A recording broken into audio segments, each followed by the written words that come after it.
As I walked outside, I took a deep breath. The sun was hot and the day was only half over. I finished the wash as fast as I could because I still had so much more to do. And I had to slop the pigs. In my hurry, I dropped the bucket and half spilled. I'm glad the hogs can't tell anyone they're still hungry.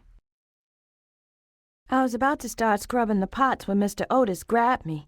He found out what I did with the hogs. Told me after today I'd be working in the field so he could keep a close eye on me. I'm done scrubbing, but I'm dreading tomorrow. Cutting the hemp was back-breaking. I don't know how Mama does it, and she's old. The sun just set and I'm exhausted. My hands are just big blisters. It was getting dark as I got back to our quarters. I gave Mama the comfrey root for Henry. I was dog-tired, but I needed to help with dinner, and Jonah's pants needed mending, too. I meant to just rest for a moment, but I guess I fell asleep. Fire! I ran outside. The smokehouse was burning. More water! Mr. Otis called out to the men to get buckets of water. Hurry. The rest of us just watched. Henry! Grab the bucket! In the end, there wasn't much left. Mr. Otis grabbed Henry and me hard.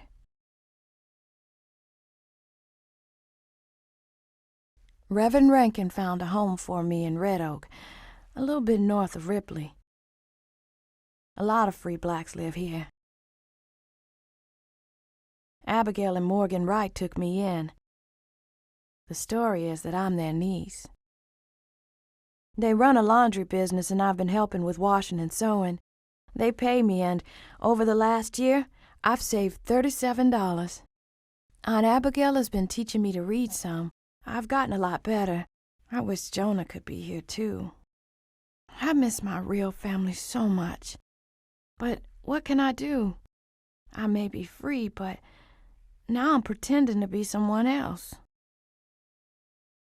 That night Uncle Morgan and I drove the cart to Henry's hiding place. Mr. Parker and a dozen townsmen were waiting. He and Uncle Morgan went inside and helped Henry out and up into the cart. Just as we were about to hide him, we heard a shout.